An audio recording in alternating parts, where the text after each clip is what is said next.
I have missed you, so sorely missed you. I look forward to the IPAC convention in the summer of 22. I'm liking it to a family reunion. So that said, let's get on with it. So today I am going to show you how to make some porcelain flowers. Now, when we do clay work, our tools are actually very simple. This is porcelain clay. In the US, I use Laguna products. This is Laguna Frost that fires to cone 6. When I'm in Europe, I use Limoges, and I was having the opportunity to go to Seoul and use the Asian porcelains, but that had to fall through because of the virus. But one of these days I will get to Asia and learn their porcelains, the birthplace of porcelain. So here we have clay. We have liquid clay, which is the same as this with water, and it is like a milkshake. I have a sponge and water, maybe a roller, a X-Acto knife, a pin tool, a crappy brush. I made myself a little paper tube for this is a tool. So suffice to say, everything is, you don't have to go out and buy a whole bunch of things. Just get yourself some clay. So let's start off. I did all these patterns. Let's start off with something simple. Everybody can do this. Okay, so see that big fat teardrop shape? That's what we're gonna cut. So this is a flower that we just make with one piece. And here's how we do that. So I'm gonna take a bit of porcelain. I will use my roller. They can see it.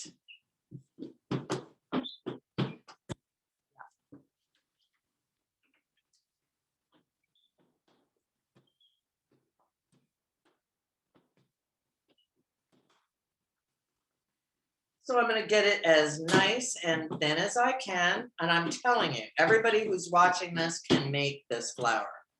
All right. So I want to cut a big fat teardrop shape. So here I go. You can make a pattern if you want.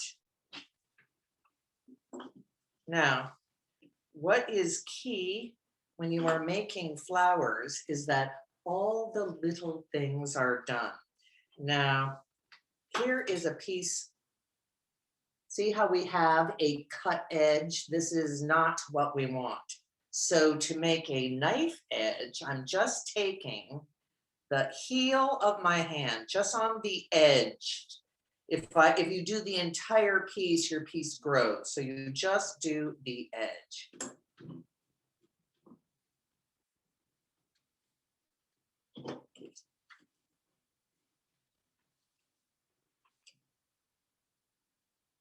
So we have this. I'm just going to lay it in my hand.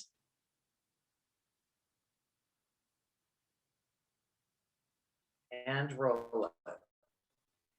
Now, porcelain does not want to be just, it helps to just coax it into shape.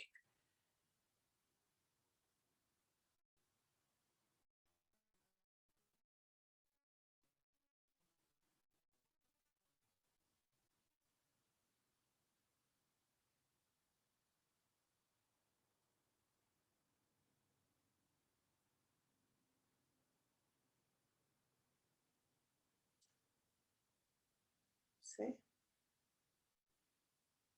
Like that. Looks so easy when the teacher does it.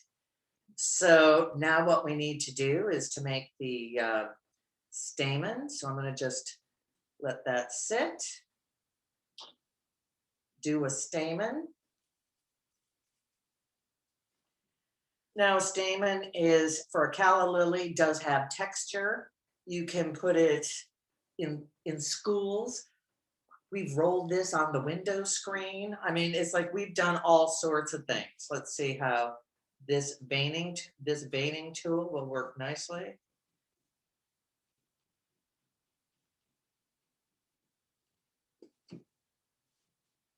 And we'll cut this on an angle. And I do already have one already sitting up. This one's still floppy, so I'll just dipping in liquid slip.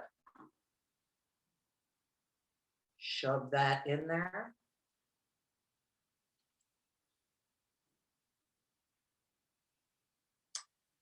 Flower Lily 101. Bada bing, bada boom, Benedetti style. Okay, so we're gonna set this here. All right. So let's go on to something like a flat flower. Now, currently I have a student making clematis. They are flat flowers. A sunflower can be a flat flower. Dawn, could I ask you to carefully bring that sunflower thing here? So these are flat flowers. I will do a poinsettia. So I see Nancy, very beautiful. oh, honey. But I see one more time, please. This was done by a student who just left, and she allowed that this piece would stay. So for the purpose of this iPad Zoom thing. She will be here in April for a master class and pick this piece up. But this is a flat flower. There's all kinds of flat flowers, and so let's do a poinsettia. Thank you so much, Dawn. And that piece was done by Anna Nichols from Rome, Georgia. Now, we are going to do a poinsettia. Where's my poinsettia?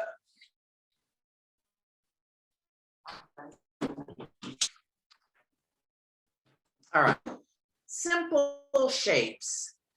I do not get all that, we just need a pointy sort of shape like this, and we need them in 3 sizes, small, medium, and large. Now, depending on the size poinsettia you want to make, it's like, obviously, this is gonna, if I take this opposite this is gonna be the size of that poinsettia.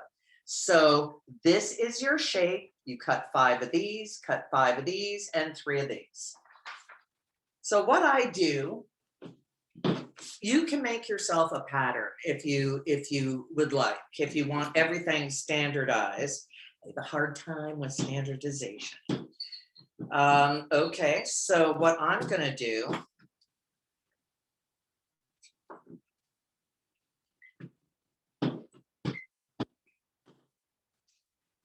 this little section here, because it is basically the same width, if I cut 5 big poinsettia, oh heavens.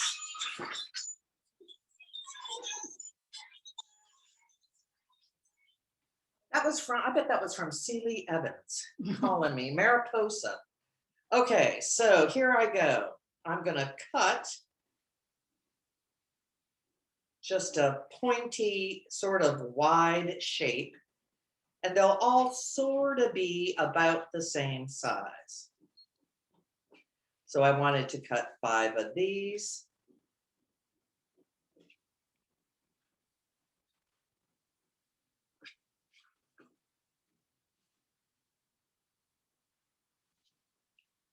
All right.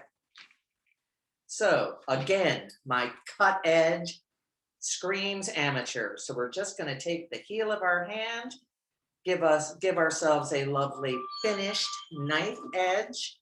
And I'm going to take, this is a veiner, a leaf veiner.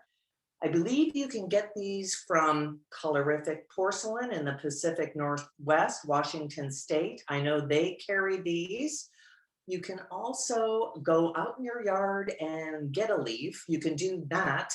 My studio's in Southern California, so I have leaves year round. You might not. So I'm just going to use this, and I'm going to make an impression.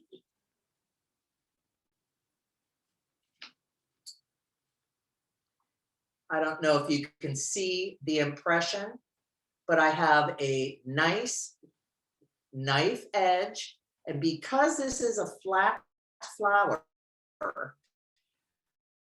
I don't have a whole lot of curly cues, but I do want a little bit of what I would do. Something like this. You know, give it a little bit of something, but not much because it's a flat flower.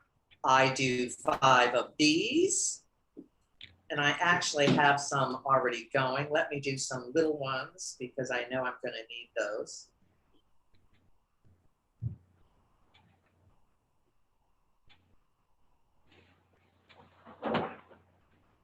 And then I'll put it together. Now, everybody can make this flower too.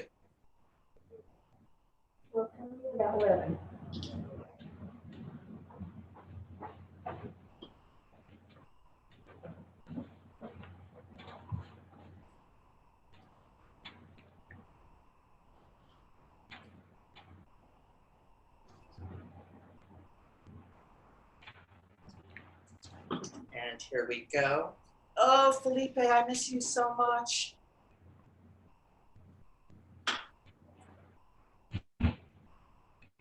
Let's set these aside and then we'll just build it. Me too, Nancy. Oh. Me too.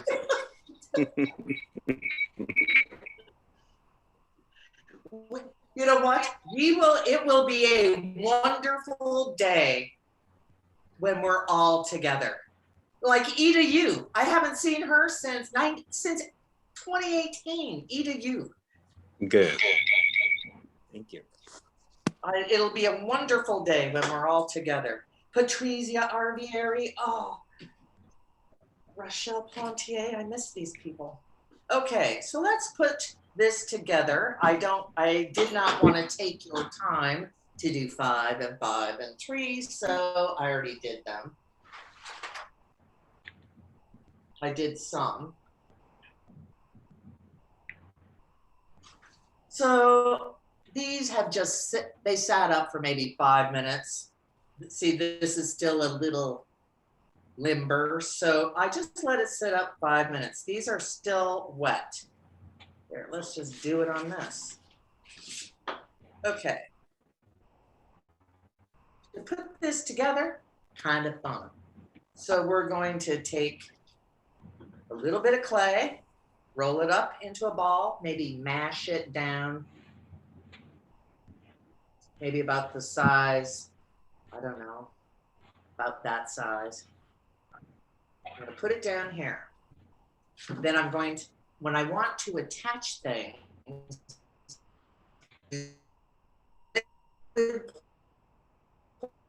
porcelain slip. And so I'm just going to dip the back of this, kind of like chip dip.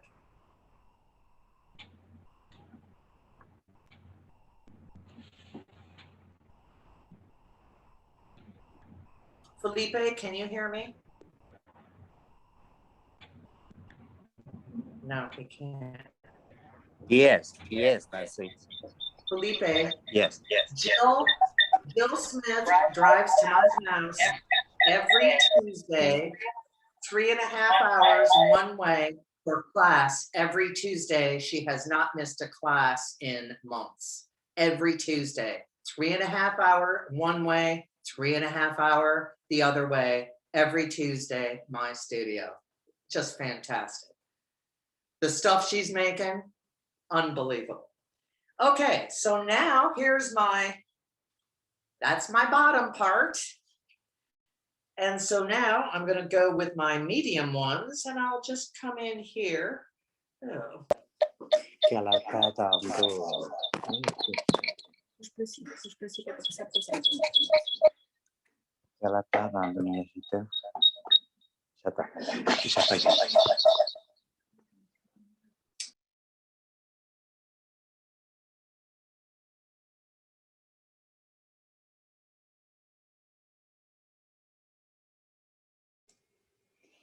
Hey, Nancy, please unmute yourself.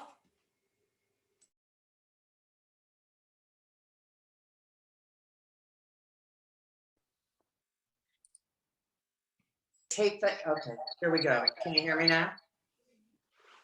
Okay, here are that's my second layer. Those are the mediums. Here are the little teeny ones. Stick those in.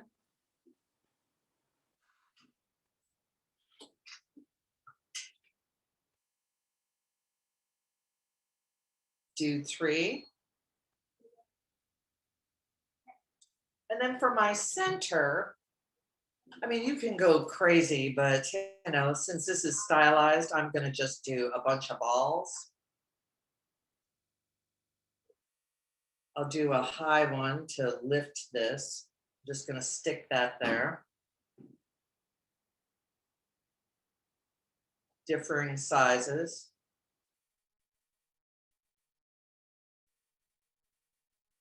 Everyone. This is one we did not do with Hirta. Okay, just get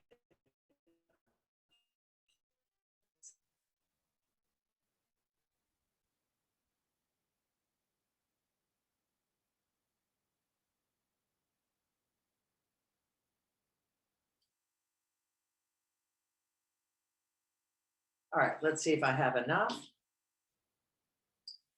I'm just going to come in here and put some liquid clay. And then when I drop these things, it will be the glitter approach. So they should stick.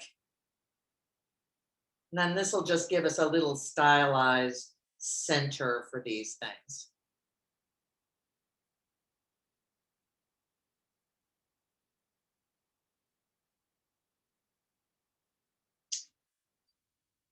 Then I think I'll just attach them with this brush. I can move them around.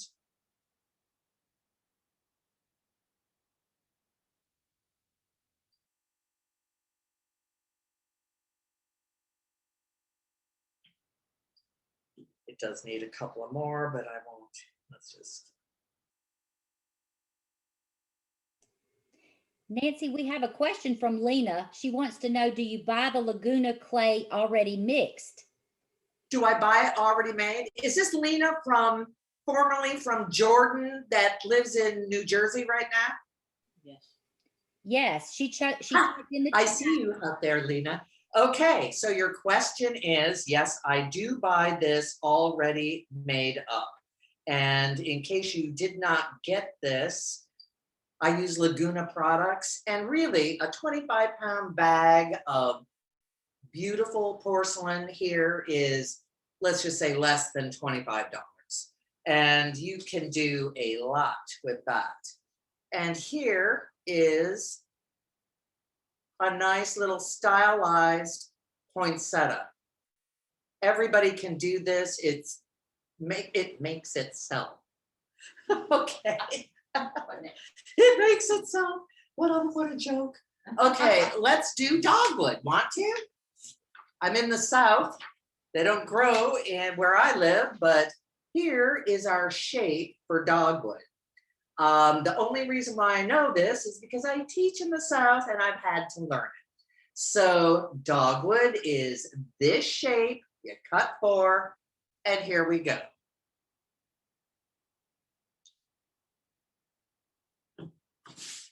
I'm starting to stick, so I'm going to give myself another piece of paper. Hey, we've got another question. Deborah wants to know, can you buy Laguna clay in Canada? You know what? I believe you can. It is, I looked for it in Mexico, couldn't get it. You can get it in the Middle East. But you can also get Limoges in the Middle East too. So it's whatever is easy. So when I am here domestically, Laguna is a standard, easy to find clay.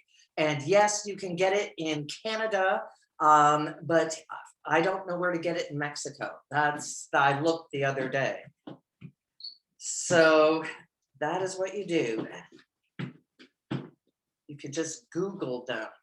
They will send it to you, but I just look under where potters would buy their supplies, and it will frequently say in an ad if they are Laguna distributors. Okay, so now we're going to cut out some dogwood shapes. So here is our shape, and again, you might want to use a pattern to standardize all your shapes. Oh, that's a little big. See, Nancy could have used a pattern right there.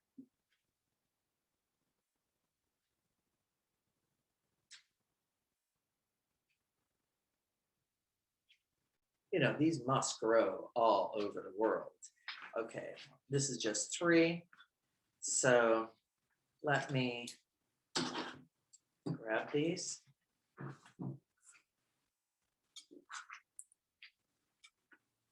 All right, so here's our shape. Kind of ugly, cut edge, hideous. I'm making a knife edge with the heel of my hand. And what is distinctive on a dogwood is that they have like a little indentation, we'll say, right down the middle, I'm just taking this tool. You can use just a straight piece of plastic for this, and I'm just going to make like a little starbursty pattern of lines. So I have a nice edge. I have like little pressed in lines. I'm not cutting them, I just pressed it. And then to shape this, it has a bit of a notch here.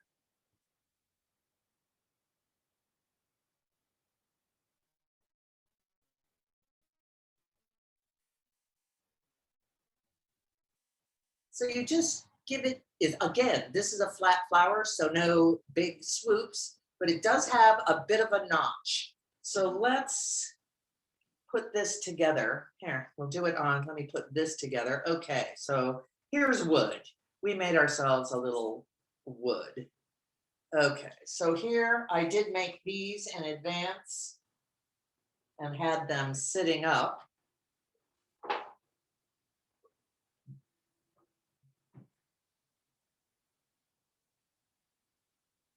And we will do this. I will dip here. I think I'll put this here. This is too wet still.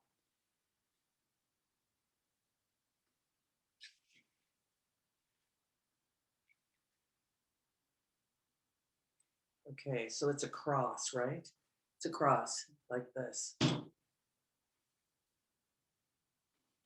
a little long. I'm gonna come right here, dip, stick. I want this on an angle. Like it's kind of blowing that way. That I want. Okay, and then this goes over here. Can we see this from, can we see this? I do not think we can. I'm just lifting these. I think I want that lifted a little bit. Dip, stick.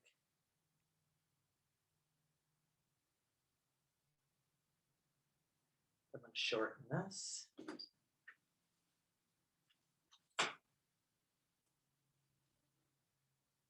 Yeah, that's better. Okay, I'm going to use this as like a little prop to just dry it in that shape.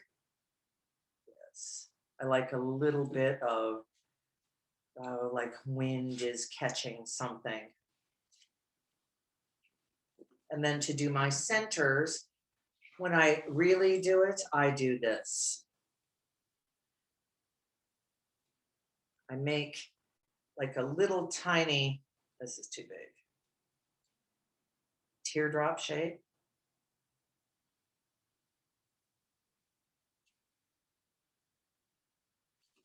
I make a little tiny teardrop shape, and I do set these because then I set them straight up like this. And it makes like a little pom-pom shape. And I set them up. So let's see if we can see this. I don't think we can. It looks pretty good. Can we see dogwood? Can you see it? React so we know. I guess maybe not. Okay. Okay. Yes, dogwood. looking good. We can see it. Beautiful. Okay, great. Thank you so much. So there is the dogwood. Okay, so let's do a daylily. Now, a daylily has 6 petals, and they're kind of fatty, pointy, ovally shapes. And so what we're going to do is we will roll out 6 of these. And this is a trumpeted flower. And that is where, where's my tool? My little cone. Oh, I'm using it. Okay. Want to get me some propping fiber, and we'll just set that underneath there. Thank you, Dawn.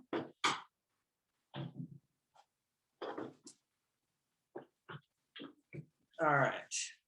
So I need 6 of these. Now, if you're watching this on YouTube and you're doing fondant flowers for cake decorating, this is how you set it up. You still can set all of this up just like this. Thank you.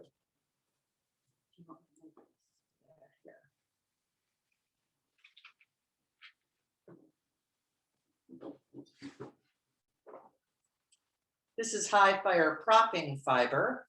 It melts at 3,500 degrees, and this is fired less than 2,500 degrees, so this will hold everything in position. Okay, so now I'm going to cut our shapes.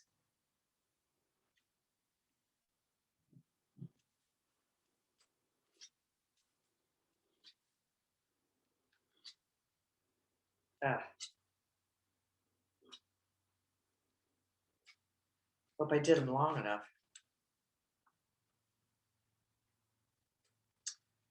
Cut edge, get rid of that. And again, they have a bit of a, it's not really a fold, it's a bit of a line right down the middle.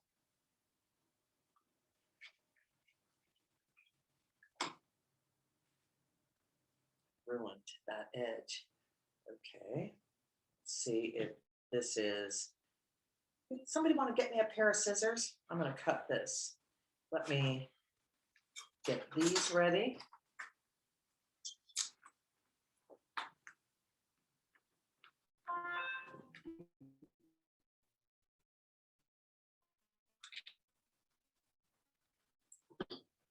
All right. Let me get them all ready.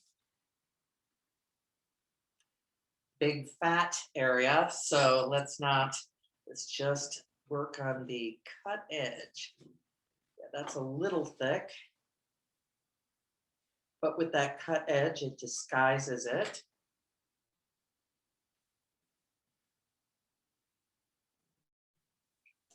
Hey, Nancy, we've got another question from Lee. Yes. What is the name of the square tool, please? I do not know, but I bet you could buy this pretty much anywhere. I'll bet you Rose Borges would be happy to sell you one of these. She's the queen of these. You can buy these at where you would buy a Potter's Supply. It's a rib with different little combs, teeth, yes. You could just see Rose Borges put her eye relief on and take this stuff and go all over and put it everywhere. Rose Borges, if you're out there, I miss you. Decorating, cake decorating. This is for cake decorating? Huh. You know what? I'd be a fabulous cake decorator.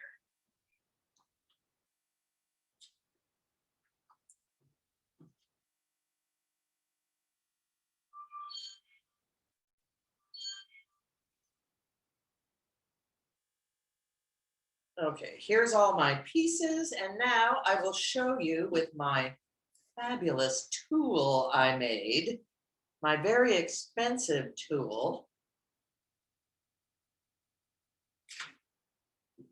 Just a paper cone I made. We don't, nothing fancy. I want a little bit shorter.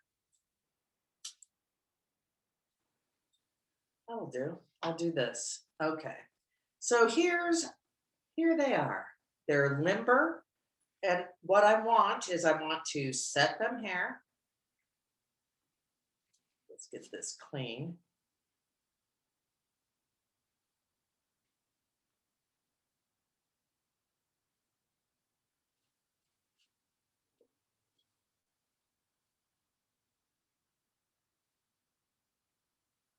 Was I supposed, you know what? I was supposed to do 6 here.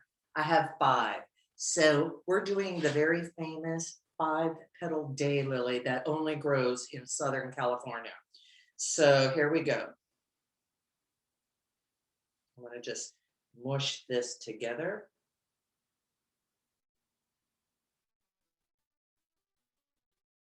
And on these edges, I want to curl some up.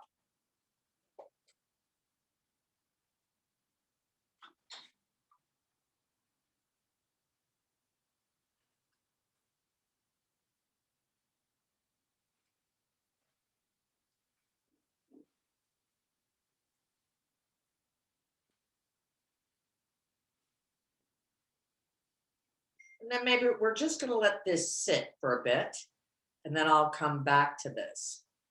So how are we doing? We're doing pretty good for time, but you can kind of see how we're going to let this sit up so that it can maintain its shape.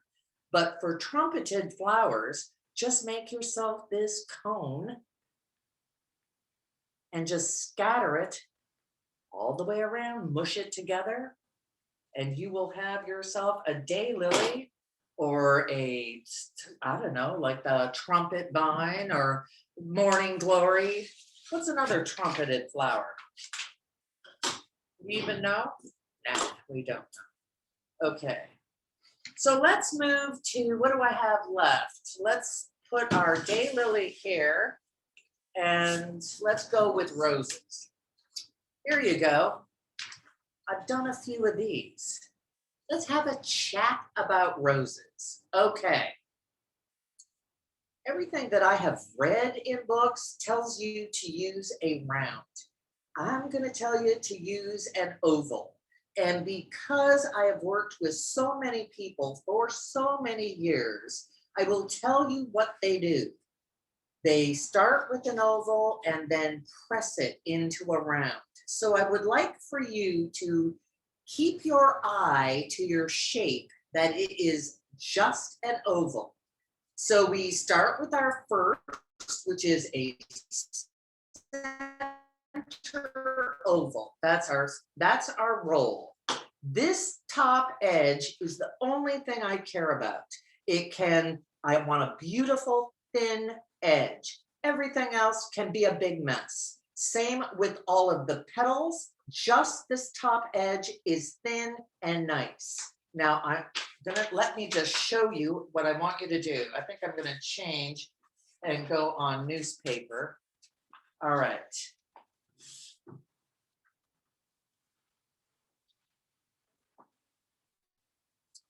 So roses, here we go. I would love to show you how we can't move this thing to show Frasia's. Here, wait. Maybe I can. Here is not fired yet. It is Frasia from Bolivia.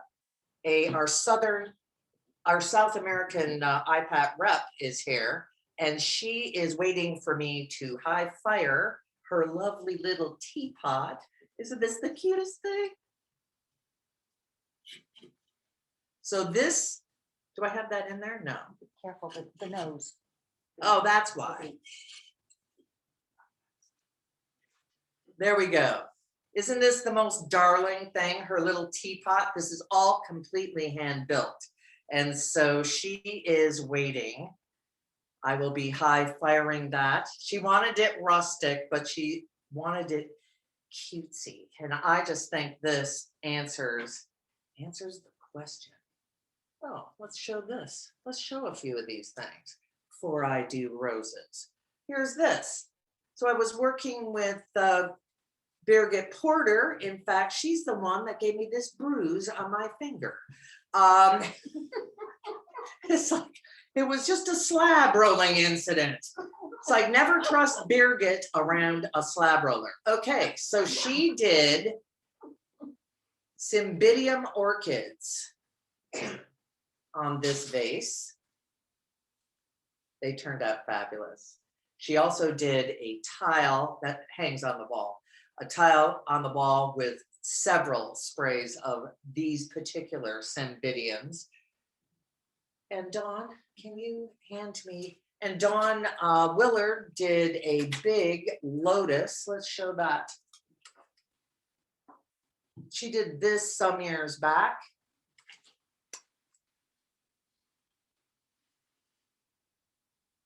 So this is ready to paint. Dawn Willard, in case you've seen on Facebook, that big blooming prickly pear with the hummingbird, she is the one who did that. Now, let's get back to roses. Okay. So let's do our center roll. Here we go. When I say oval, I just mean a rough oval. So this shape, I'm just pressing it with the heel of my hand.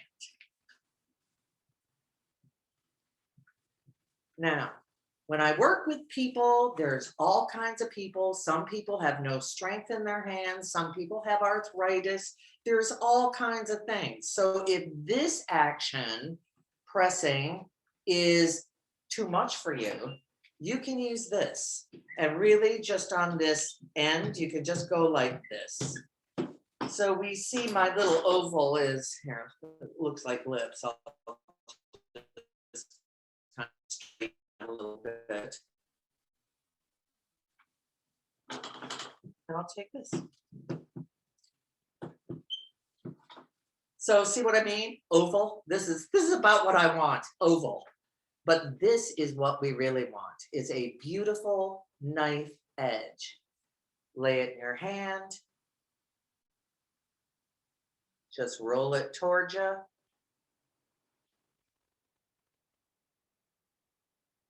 And that's your center roll.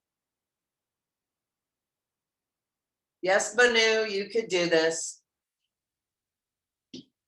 Okay, so now we are going to do our petals. And I'd like to kind of do several at a time, but when you are teaching yourself, you're going a little slow. So you know, it's like, judge this. Okay, so I'm just going to use the heel of my hand and just press out an ovally shape. I'll press out a few oval shapes and then I'll pick the paper up and show it to you.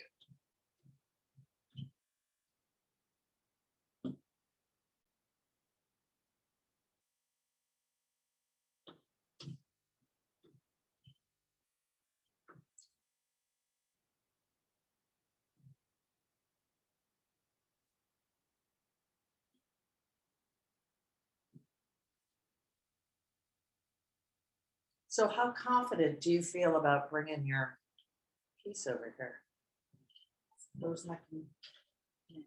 Okay, let's just put it right here. When I'm done with this, we're gonna just brag our hearts out. How about that? Okay, so let's start putting this together. Oh, I'll show you this. So I just pounded out a ovally shape, and just this edge is the only thing I care that's thin. I pick up one.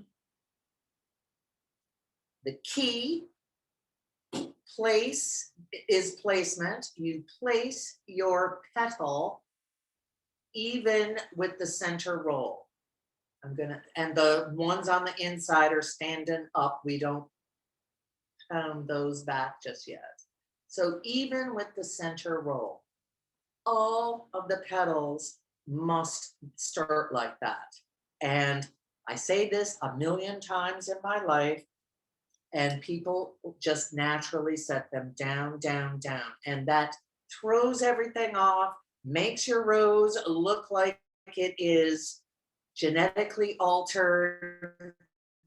It's what it is that even with the center roll, even.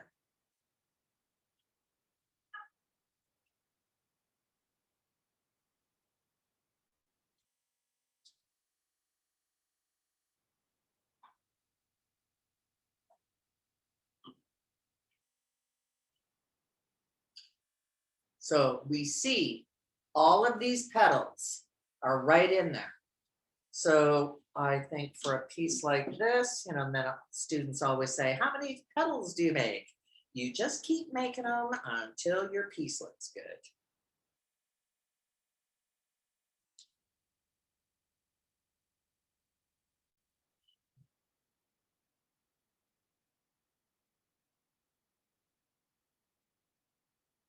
And all your petals are roughly the same size.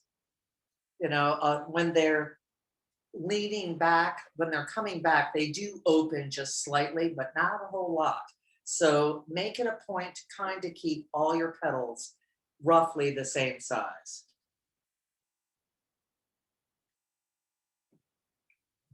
Let's try it one more, see what it looks like.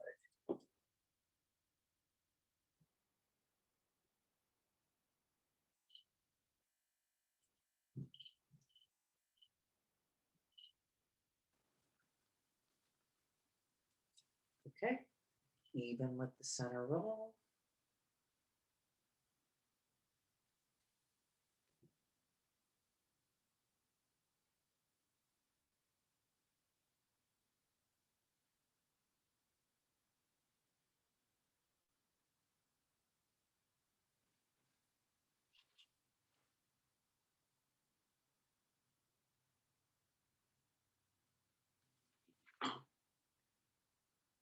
There you go. Simsalabim, just like a magic trick.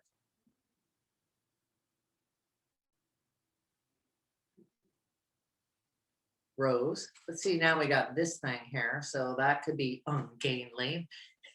This is hard to work in on design. So now what we do, now generally when I am teaching this and I have students that get this far, this is now the most precious thing on the planet to them, and now they don't want to screw it up. But it does take a little bit of risk taking, I suppose. People want to just come too low and cut it off, and you have a weird shape. I'm just pinching all around. And do you see how it opens naturally? Some petals, I'm just pinching, and I want to do it shorter than what you think.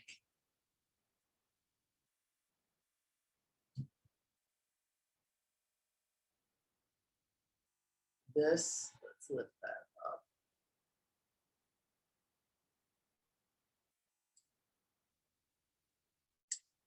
Now we would dip this into some slip and put it on something. Small ones, I've done small ones, say the biggest one this size, and then two, maybe a quarter of an inch, and turn them into like a little scatter pin and a pair of earrings. Fantastic. You could get that done in 15 minutes. So here is roses.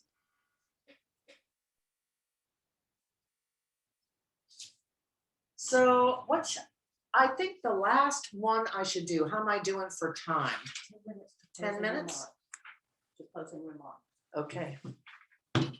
So what I'm going to do is a blossom type, and I don't have a pattern for that, and this is why. Most blossoms are pretty much the same. When I say blossoms, I'm talking something like an apple blossom, a cherry blossom, those sort of things.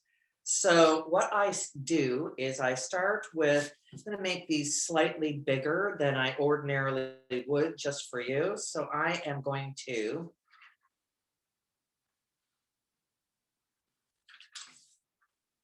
put them here so you can see them better. I want all of these sizes to be roughly the same. So, and I want 6 of these, 6 balls. 6 balls about the same size. I'm going to need a pencil. Can somebody find me a pencil?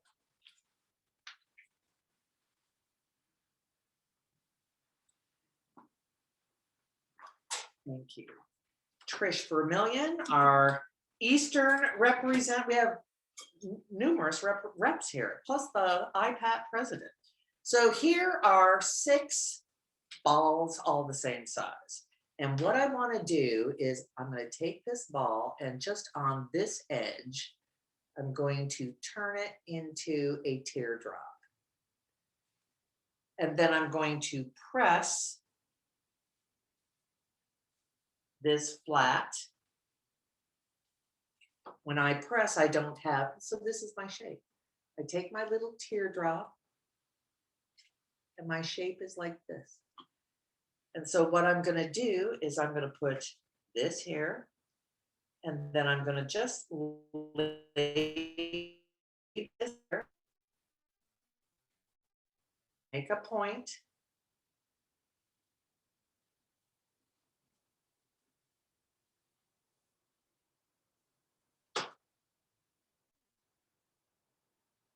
So I'm just going to put this here.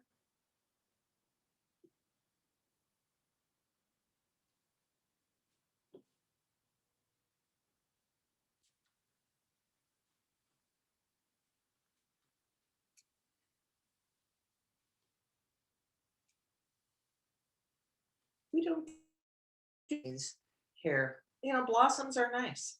The thing with blossoms is that you need a bunch.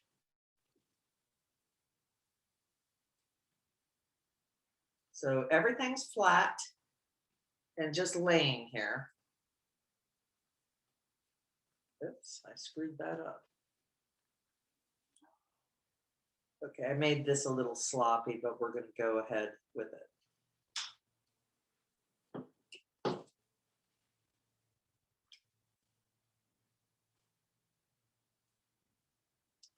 Don't stick.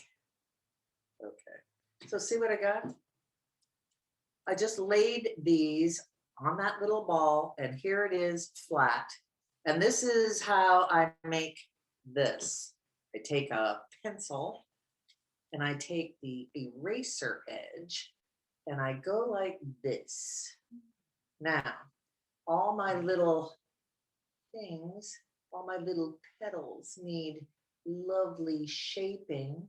So you just do that. You just crimp it. If you're new and going slow, if you're new and going slow and you are a student of mine, here's what I'm looking for. I'm looking for how you set it up. You could have cracked edges, little finessing problems. I don't care. If you set it up correctly, then you can work yourself out of, you know, the little cracks and the things that happen because you're slow. Oh, this is going to be beautiful. Okay, too bad I don't have anything to put it on. So when I do these, then I have several pens. I just let them sit like this so that they can kind of toughen up. Let's refer to our, here we go. Here's this again.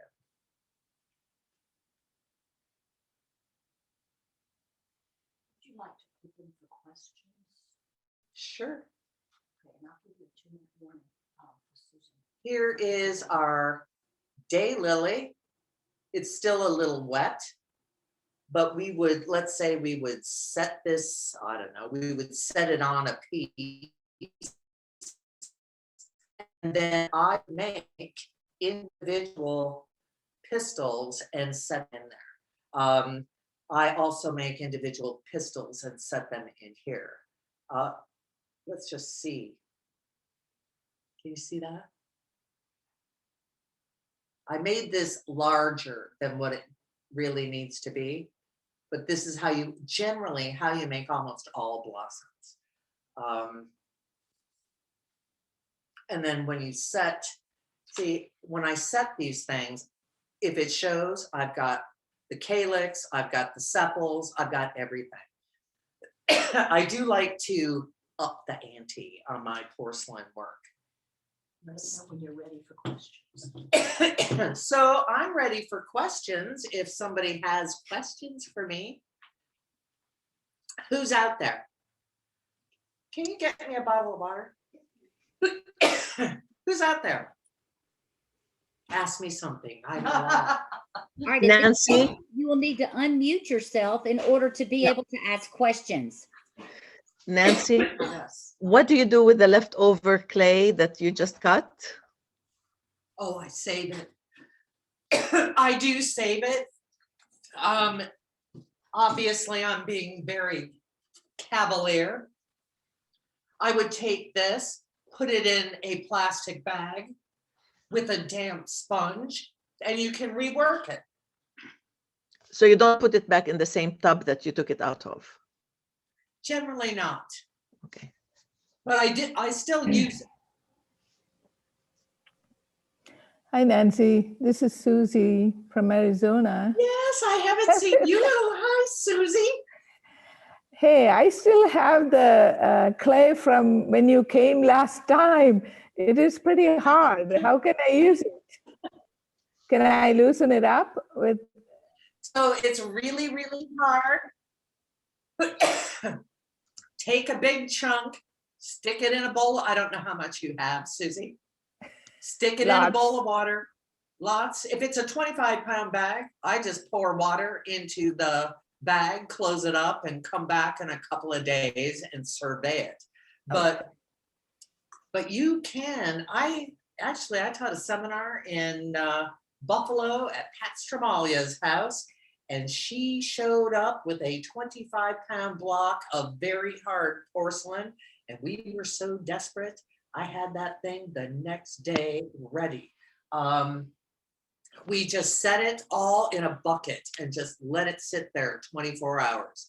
So Susie, the answer to your question is you gotta add water to it somehow. And my suggestion is just soak it in for way longer than you think. Okay. And it'll come back for you. All right.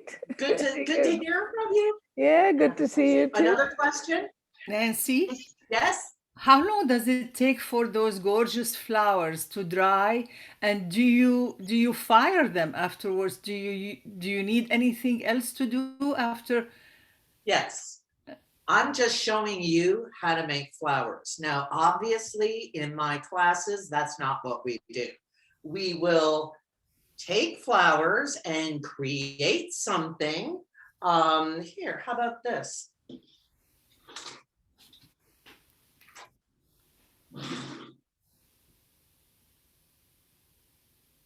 This just came out of the kiln this morning. This is prickly pear, blooming prickly pear. So here's our flowers here. So it's prickly pear, open blooms. So this is what we do with flowers.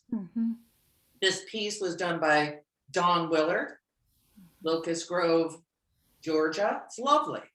But so this is what we do. So we'll take vases and just festoon them with fabulous flowers.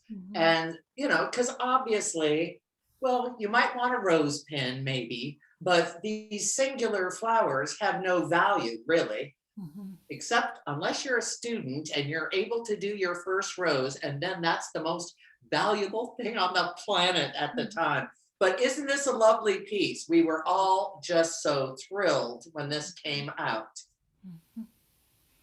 So that's what we do with our flowers.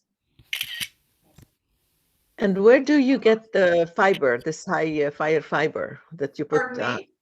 This like cotton fiber, whatever that is. Okay, it is not cotton. It is spun alumina. And this is a propping fiber that melts at much higher temperatures than porcelain matures at. So we use this fiber. It comes in a blanket like this. And in order to get this hummingbird in this position, we had to create a system where we propped every single thing to keep it in position. And we used this so that when we went to our high temperature, it did not move at all. We kept it from moving. And this is spun alumina. Its retail name would be prop it or propping fiber. And you find this at places where spotters would buy their supplies. If you slump glass, you can put this right down on your kill shelf, lay a bottle here, kill shelf. But it's called propping fiber. So you put, Yes? let's say we do the roses, we put it on it in the kiln. Yes. Well, we prop this after the kiln. So they're telling me to wind this up. And so let me tell you, this has been exciting. I'm thrilled to speak to my peers around the world. Monica, I'm so happy to see you. And Susie, I hadn't seen Susie in Arizona a very long time.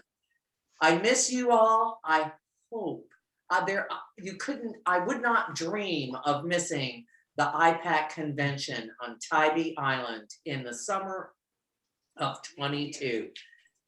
I hope you all make it. It's gonna be a fantastic time. So thank you, Benedetti from Studio C, signing out. Thank you very much, Nancy. Bye. Thank you very much. Namaste. Thank you. Thank you. Bye Thank bye. you, Suzanne. Thank you, Suzanne. It was fun. Thank you, everybody. Thank you, Thank Suzanne. Suzanne wants to say something. Thank you, Suzanne. Greetings from Mexico. Oh, there's Letty Brito, so she's gonna say something. Okay, I want to thank everyone for participating in this wonderful Studio C and iPad recording adventure. Thank you, Nancy, very much. You can view this later on the iPad Museum YouTube channel. And what you will do is you'll search in the title on YouTube for Nancy Benedetti Creates Porcelain Flowers.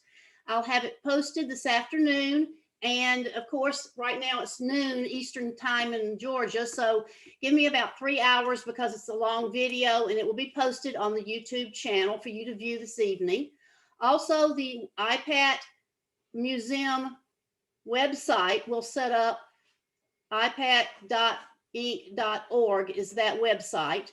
And it will set up a link so that you can also go straight to the YouTube channel. And that will be done in 2 days. Thank you, Nancy. Thank you, participants. And thank you to iPad for getting us all together. Bye-bye.